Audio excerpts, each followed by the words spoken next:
In the Know, a radio program talking to the newsmakers in Ogle, Lee, DeKalb counties and beyond, keeping you in the know. Here's your host, Charles Van Horn.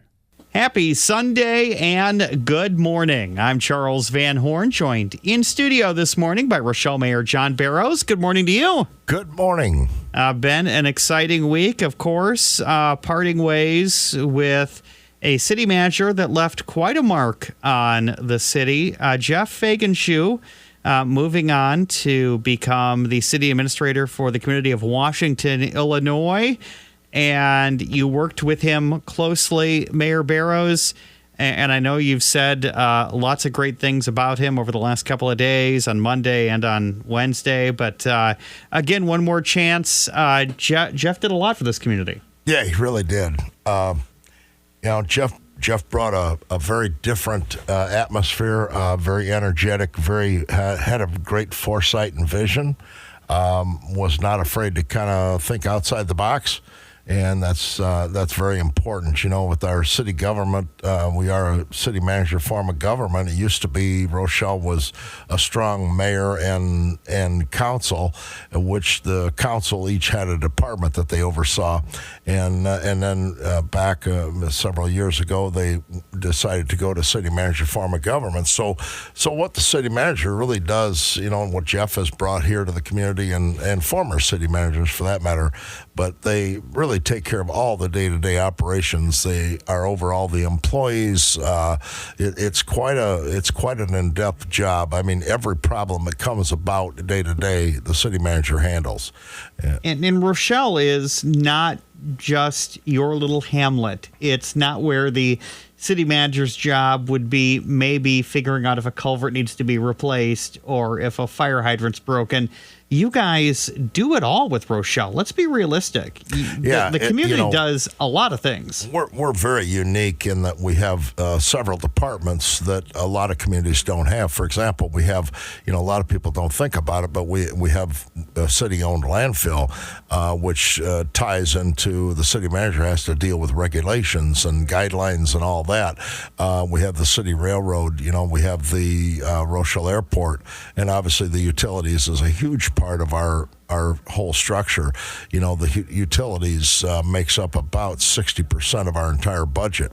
So it's a big, and we've got 140 plus employees, and the city manager's position really, in my opinion, has two things that you have to do. Is one is you have to be a problem solver, and two, you have to be able to get along with people. And when you have 140 employees, keeping everything on track and keeping the train on the track the way it should is a tough job. One of the department heads is stepping up to temporarily fill that role. Absolutely. Sam Testro has been here 20 plus years. And the reason I remember that is because Sam always talks about how when he came here, they were talking about redoing 251 north of Rochelle. And that he always talks about that's been 20 years. It was on the table when he came, and it's still How's that going? It's steady at the slow turtle's pace, but they are making progress. Yeah. And again, as we just sidetrack for a second to talk about 251. Again, you guys can prod that along all you want. That ball is still in the hands of the guys that drive the orange trucks, isn't it? Yeah. State of Illinois is pretty much calling the shots with that. IDOT, and they've been good to work with. Don't get me wrong. IDOT's been good. We've had several meetings with them. Sam has had several meetings as the city engineer, and now, of course, he'll be in meetings with them as city engineer and wearing both hats as city manager and city engineer. But Sam has got a good wealth of knowledge locally. And as city engineer, he has dealt with all the departments in their projects. So, it's a good fit. And I think Sam will do a great job. And we have the other thing of it is we have to think about all of our department heads are pretty long-term employees as well, so they know how to run their department, which makes it a lot easier. Yeah, it's. I shouldn't say easier for me to say, but they do a great job, and the city manager also focuses on keeping an eye on and a pulse on what is happening in Springfield, how it affects our electric, how it affects a lot of things locally, grants that may be available. We just had a ribbon cutting this past week at the new well down on Karen Road, Well 8. amazing project, and that was like close to $8 million, and that was totally funded through grant. So virtually the city has no expense in putting that well in, and the iron removal system. It's quite a system down there. When I went down there this last week for the ribbon cutting, it was pretty amazing. I mean, water is the key element in the support of life, and as I made the comment at the ribbon cutting that, can you imagine a fire department pulling up to a hydrant and having no water? That's one thing, but we as residents, we all do it. We turn the faucet on, flush the stool, take a shower, whatever.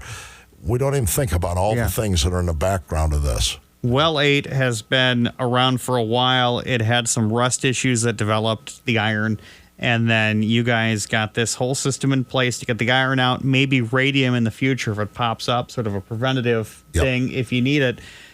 This not only adds to the city's overall water supply, but it certainly is sort of an assurance to those industrial businesses and manufacturing properties in that area that you guys are investing in that part of town, and you want to make sure they stick around and don't complain when their whites turn brown when they run their laundry.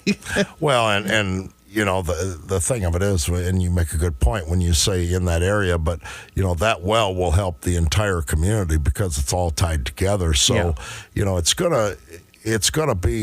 a huge investment into the local community for a lot of reasons: commercial, industrial, residential. But yeah, that was a great project, and kudos to Adam Lanning, who runs the Water Rec. He helped find that second grant, which paid for that whole project. Yeah, and that's a lot of the stuff that, once again, things go on in the background people don't know about. But that was a big shot in the arm for the city. Speaking of things going on in the background, I know we had a presentation in the fourth quarter of last year talking about the data center potential and the property there, and the developer who was looking to maybe get something working. Now, obviously, no new news on that as of such. The developer is still looking at all the pieces and the parts to see what's going to happen? No, I think what has happened, and just to be clear, the person we're dealing with is really not is a site selector. Yeah. And it's not the actual data center. So that site selector has developed a developmental agreement with the city that we've massaged back and forth. The team has worked on this with them. We've got that just about where it needs to be.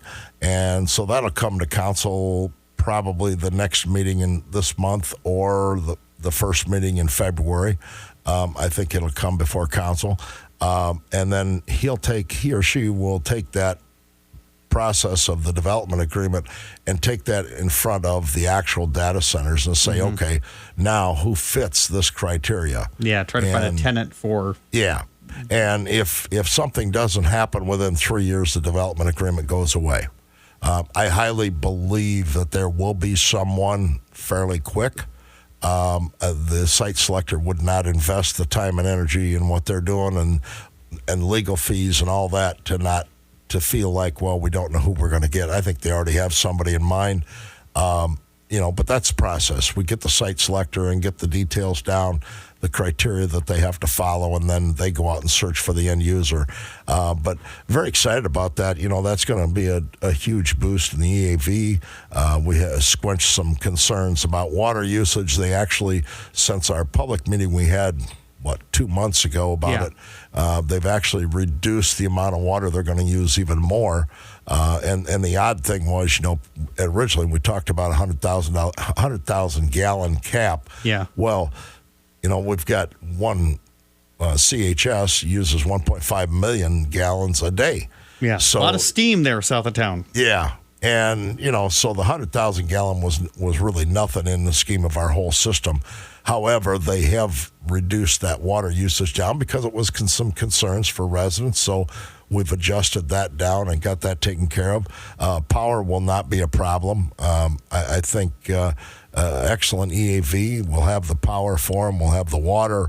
We've committed to 50 megawatts a day for the data center, and they'll build accordingly. If they use more than that, then they would have to supply their own power by either a natural gas generator or something, or there's even talk about small nuclear plants being built.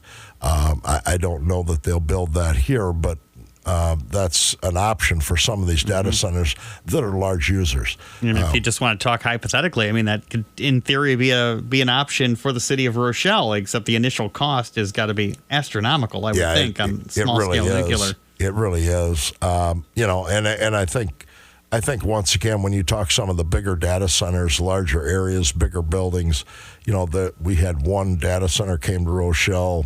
Probably been a couple, 3 years ago, and looked at an area south of town, and they were requesting 700 megawatts a day. And we co-opted and got together, collaborated with Commonwealth Edison, because they own the transmission line south of town. We couldn't even produce enough power between the two of us for the 700 megawatts. That's a lot of hamsters on a lot of wheels. That's a lot. That is a lot. But this one will be a kind of a modest data center. And, people talk about data centers and why do we need them and why is this? And a lot of times when you go out and you do research on it, right? Well, if it were not for the data centers, the research wouldn't be being done online. No. Facebook might be history. It's a lot of things are processed and stored not only in the cloud, but processing power with AI and other forms of digital things. And obviously that computing power has to come from somewhere. Now, we talked about electricity, talked about transmission lines. Centerpoint, that project to put a substation on the west side of town, for folks that aren't familiar with why a substation is needed there, you have an industrial park, you have a greenhouse there, but there's certainly room to expand. It's got access to the highway, fairly close to rail, but that area could see more potential. Absolutely. Honestly, with what we have out there now west of town for power, if we had something larger than probably, and I'm just going to take a wild guess, but if we had something larger than a truck stop want to go in out there, we probably couldn't provide the power. So this is needed for the growth of that whole area, the Leogal Enterprise Zone, which I chair the Leogal Enterprise Zone board. We just, in the past, approved that land all the way to Center Road as being a part of the Enterprise Zone, which is a huge benefit to commercial and industrial companies coming in. So that'll open that whole area up. And I know there was talk at one point about the tomato factory doing an expansion. Part of the problem with the expansion was there wasn't the power. A lot of light bulbs. Yeah. So they will be, I'm sure, looking at that in the future. They also have a fourth phase that's currently up and running that they haven't been able to light because we don't have the power. So, they may change their operation a little bit. But yeah, this past week we talked at the city council meeting last Monday about